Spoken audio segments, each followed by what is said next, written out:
velocity becomes greater than the speed of light.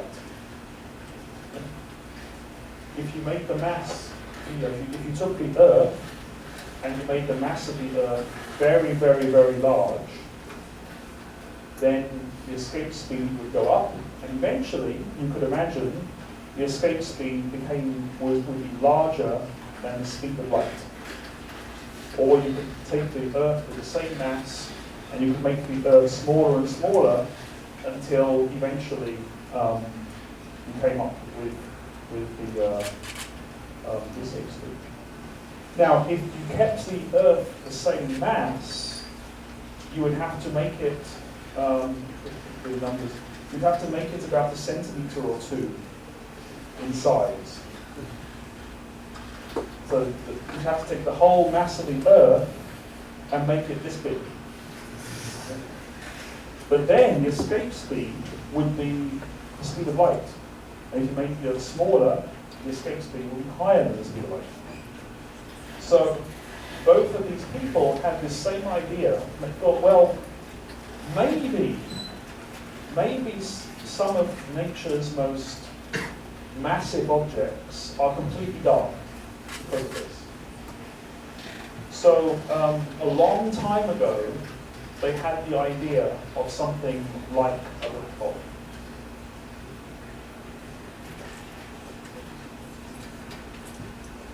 Now, in fact, Newton's theory of gravity is not precisely correct. We now know that we have to, when the gravitational field, when gravity gets very strong, we need a new theory to describe it. And that theory is called Einstein's theory of general relativity. So this is very famous man, Mr. Einstein. He was truly brilliant. I mean, it is difficult to state just how brilliant he was. Einstein's theory of general relativity was a huge leap forward in our understanding. In this theory, gravity is due to bending of space.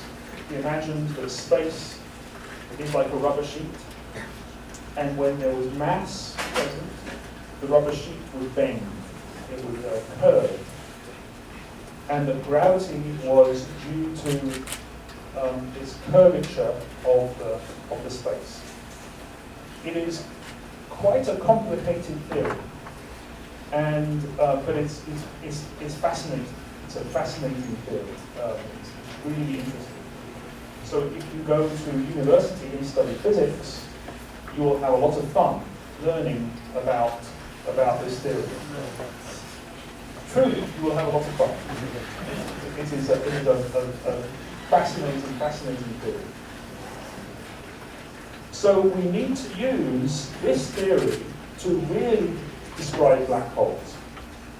And like I say, it's a complicated theory, so I will not go into details here.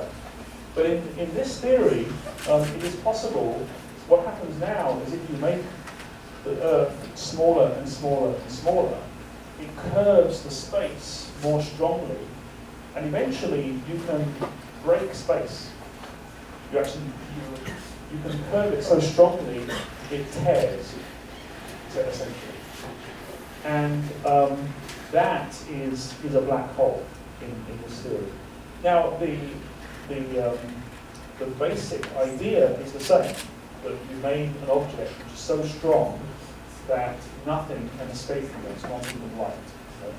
But the details are a little different in that in a black hole you actually are sort of breaking space. 刚刚讲到，在18世纪的时候，其实一个英国的学者跟一个法国的学者，法国那就是拉普拉斯很有名的那个数学家，就已经有一个概念说，如果一个地方塞了太多东西进去的话，那么东西就跑不出来，因为万有引力太强，强到连光线都跑不出来。那胚动这个名词是很晚才有，但是这个概念，这种宇宙应该有一种不发光的东西的概念很早就出现。然后瑞诺教授讲到说，牛顿的万有引力的定理呢，学说呢，其实只是一个特例，只在特殊的情况之下成立。那比较广义的呢，就是这个爱因斯坦的这个广义相对论。那在这广义相对论里面呢，万有引力不再是力，就 gravity 这个字其实没有力的意思啊，中文就还是叫重力的。那他是说，其实重力是一个物质啊，把时空给扭曲了。那我如果物质很重，或者是很小，就好像在一个 rubber sheet， 在一个床单上面，我可以压一个铅球。如果把这个铅球变得很小，一样重的话呢，那铅球就会垂得很下去，对吧？它就扭曲了时空。那你在旁边摆一个小石头，这小石头就会掉进去。这不是万有引力，是因为你把时空给弯曲了，那个小石头只是跟着弯曲的时空运动而已。那这就变得很重要，就是说，如果东西很小、非常极密的话呢，它是你把时空给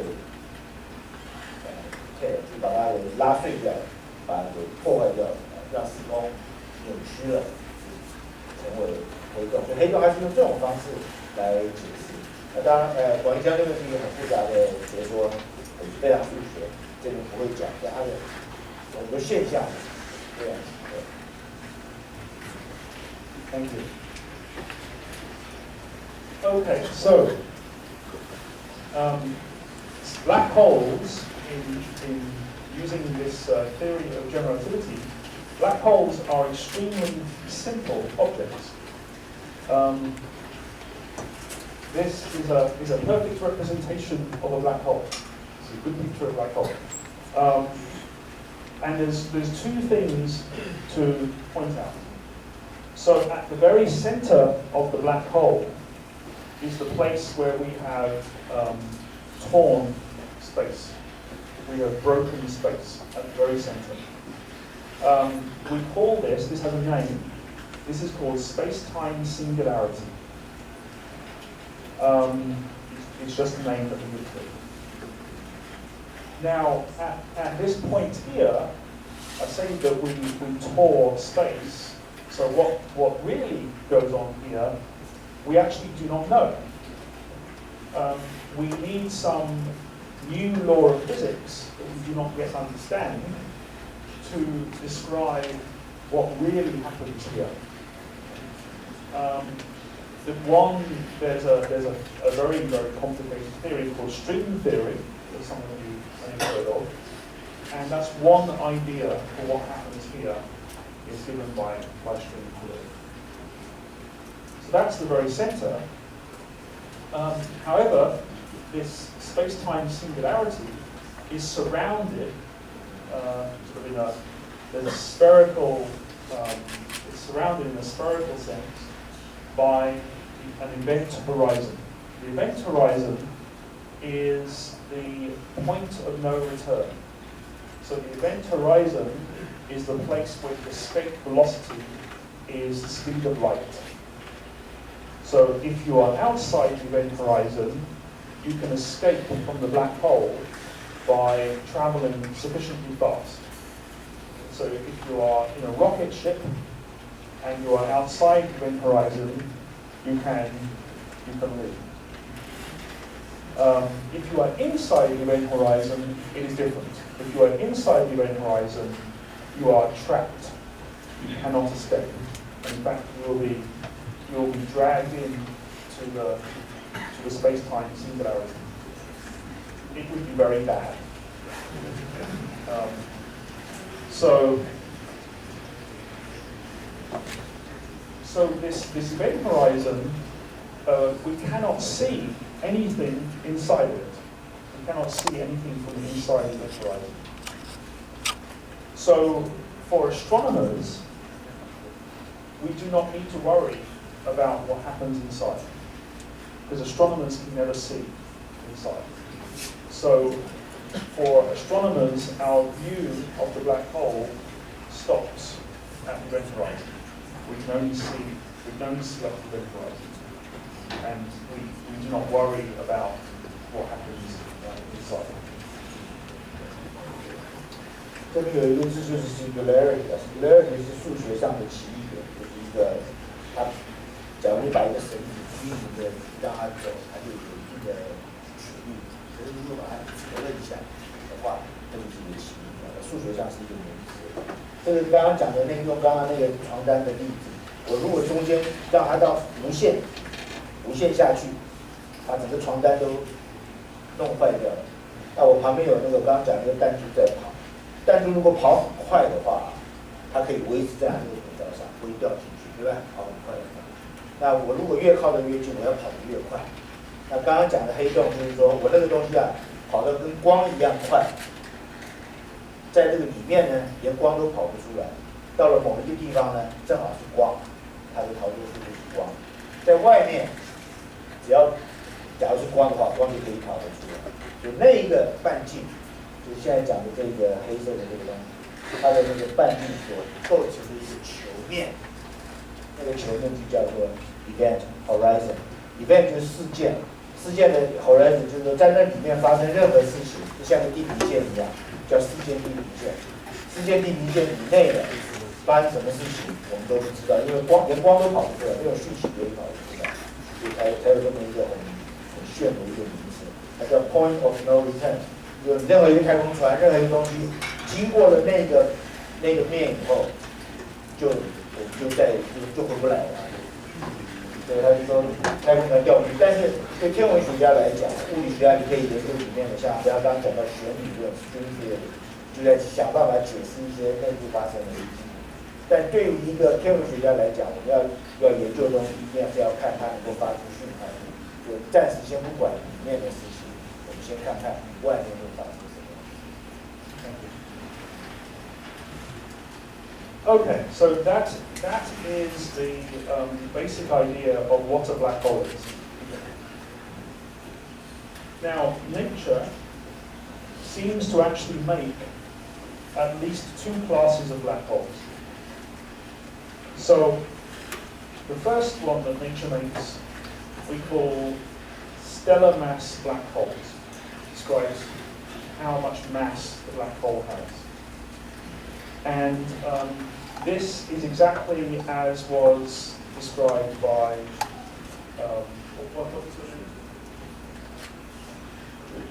you talked about these collapsing black holes. That's okay.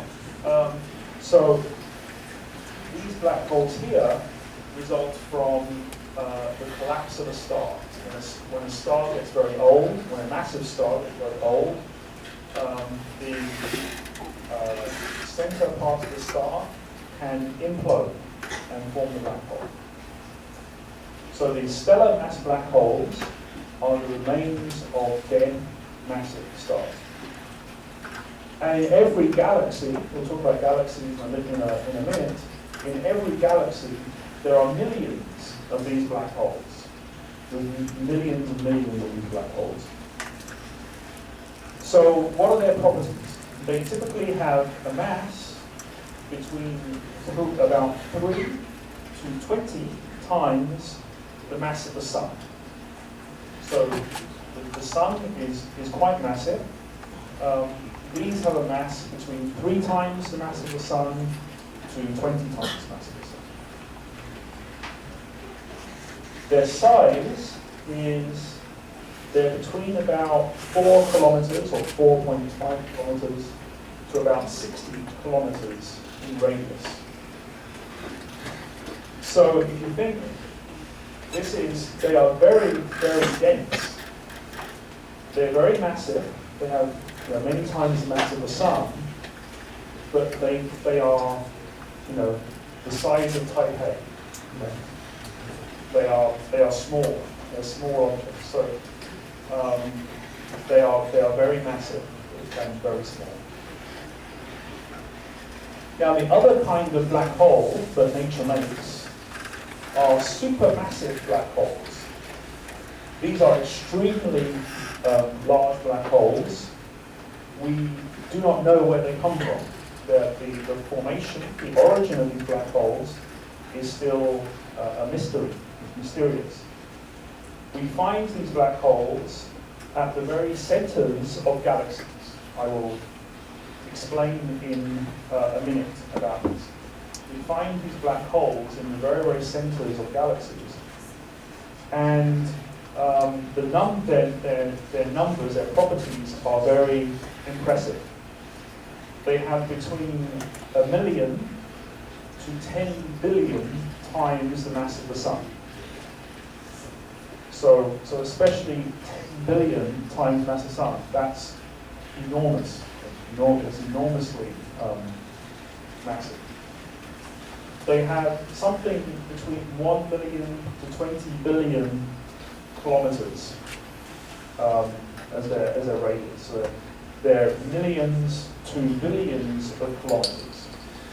So this makes them about the largest supermassive black holes are about the size of our solar system. They're about the size of the distance from the sun to Pluto. They're kind of that kind of size, the solar system size. But they're extremely massive, these black holes. So nature seems to make these two types of black holes. And I will explain a little bit later a little bit of how we know this, how we know that nature makes these black holes.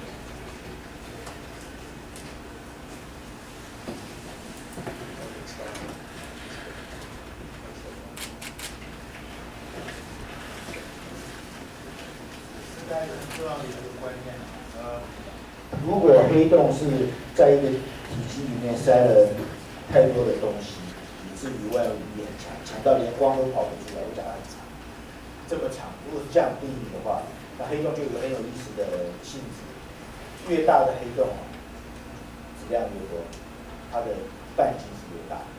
你说这有什么了不起？不是，它呈正。你把太阳压成像黑洞那样做，就好像你今天有蔬菜有水果，你把它全部压在一起，就变同一种东西。所以黑洞里面就是一种质量的那样的状态。如果都变成那样子的状态，如果把太阳压成黑洞，它就只有3公里；把2个太阳压进去，它就变6公里。这变大不是很正常吗？不是，因为2倍的太阳压进去，大小只增加2倍，对不对？那么体积增加了8倍。换句话说，质量增加2倍，体积增加8倍，所以密度是下降的。所以这边有一个很好的东西，像质量，星球恒星质量的 stellar mass black hole， 这种黑洞是科幻小说啊，或者是我们最着迷的，就是说它是那种很密，整个太阳压过去，我刚刚讲大概只有像这一区，台中这一区这么小的话，它的密度达到不可思议，所以东西掉进去就出不来。可是另外一个宇宙里面，今天实际上重点讲这个，另外还有一种叫做 supermassive black hole， 超大质量黑洞。这种超大质量的黑洞，当然质量非常大，整个100万倍、10亿倍的太阳，这么多质量，压在多大？压在像太阳一样大。可是这种黑洞的密度其实非常的低，它跟水一样，平均密度，它中间还是有一个 singularity， 极一点。可是呢 ，average density is not very good。那今天就要讲这个东西，然后等一下袁老师就要讲，那怎么找这种东西，怎么样利用我们知道的物理来了解。Okay, so I will tell you how we find black holes now. I've told you what a black hole is. I'll now tell you how we find it. So I'm going to tell you a story. I'm going to tell you a story about the supermassive black hole at the center of our own galaxy. So we live in a galaxy. What is our galaxy called? Anybody know?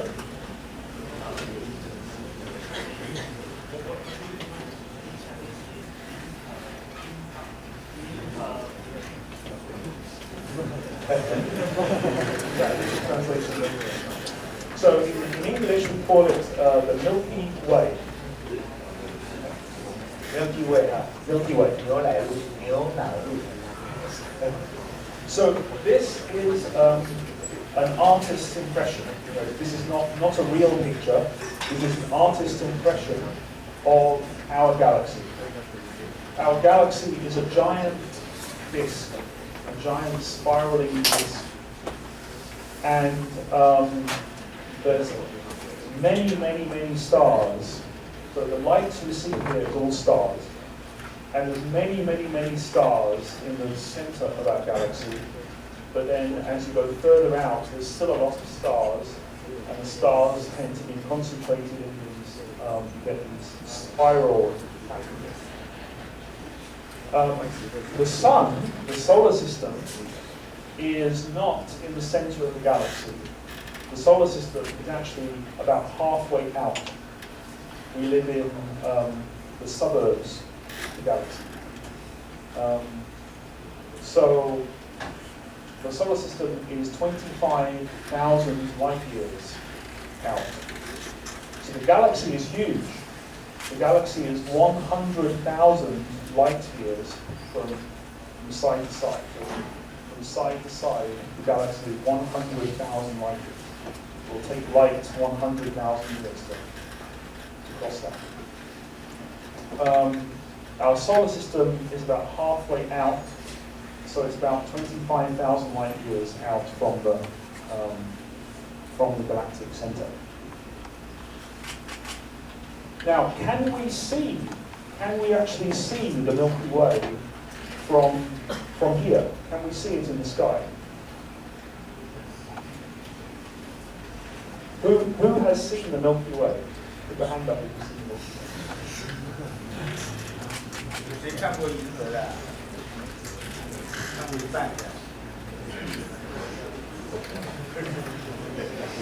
So it is very difficult to see the Milky Way from Taipei or from any other city. I grew up near London, and you cannot see the Milky Way from London too. It is very difficult to see the Milky Way. But if you go to a place that has no light, a very dark sky, so for example, if you go into a desert, then what you can see is, you can see this is a real picture.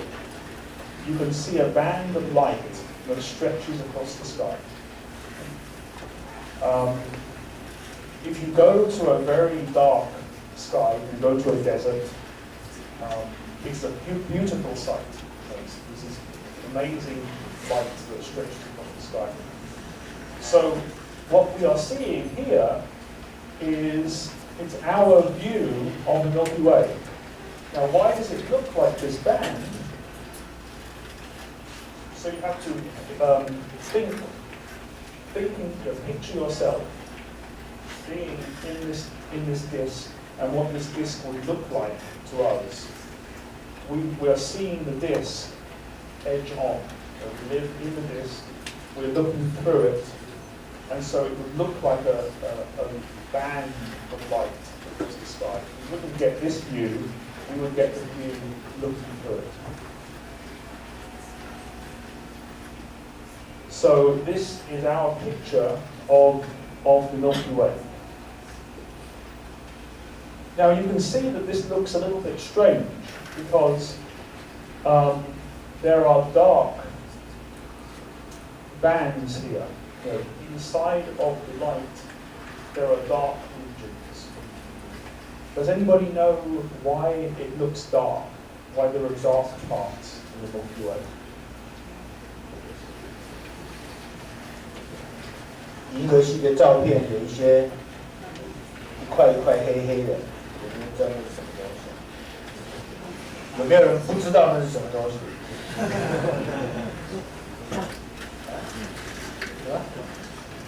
暗星 ，dark matter。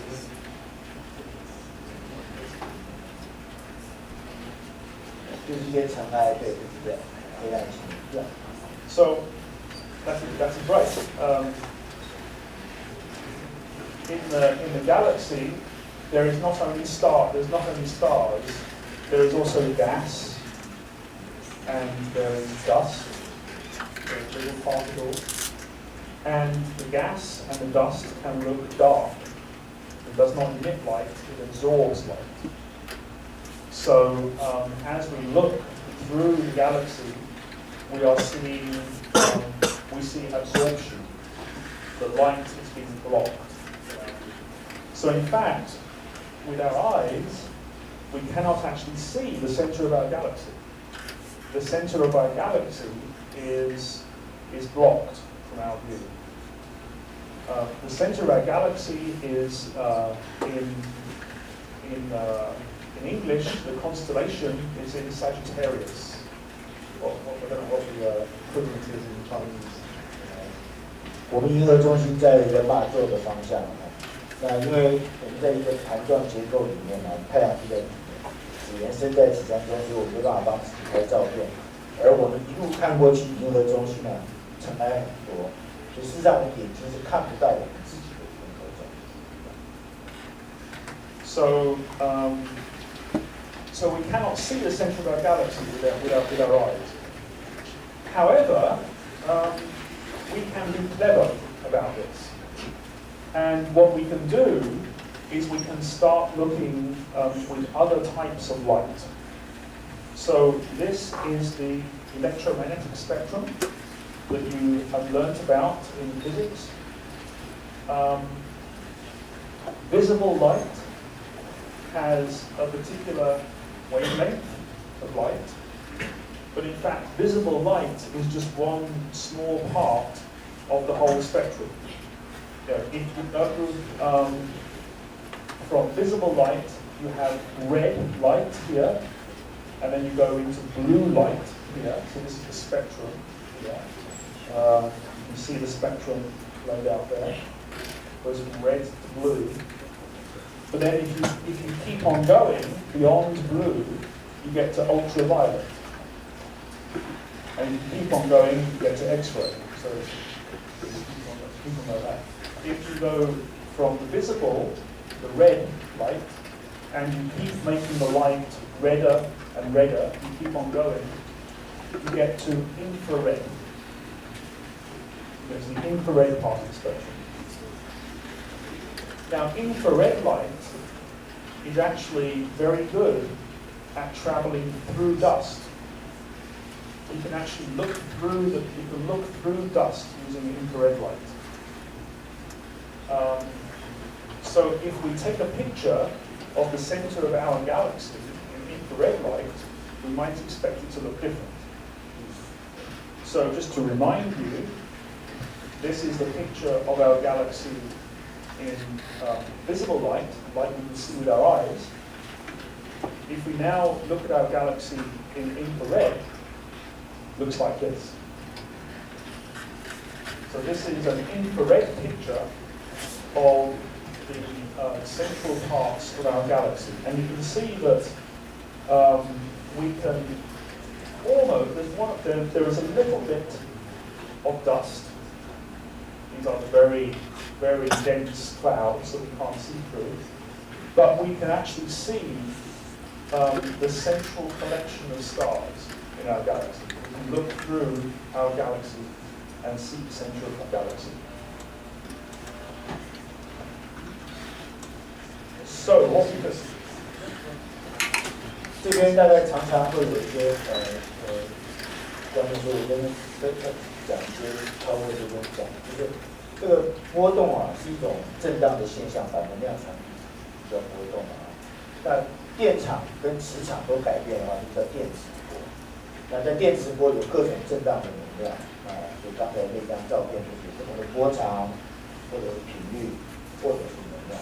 啊，我们眼睛看到的只是可见光，只是一小部分。但即使在眼睛这个波段，工地为什么都用红色的警告灯？是因为红光啊波长比较长，它比较能够超越障碍，所以有雾啊，有尘埃啊，红光还比较容易被看到。所以警告灯大概都是长波长的。那红光以外的，眼睛看不到，就叫做红外线。英文跟中文有点不太一样，中文是以可见光为主，紫外跟红外。那英文是紫外红内啊，所以它叫 infrared。英文的概念是叫红内线，不过我们中文叫红外线。那在红外线，因为它超越障碍的能力很强，所以银河中心可见光完全看不到，到了红外线就可以照出来。那边发出来的红外光，我们用对红外光灵敏的就可以研究银河的中心。So what we can do now that we know how to see the center of a galaxy, we can take a powerful telescope and we can zoom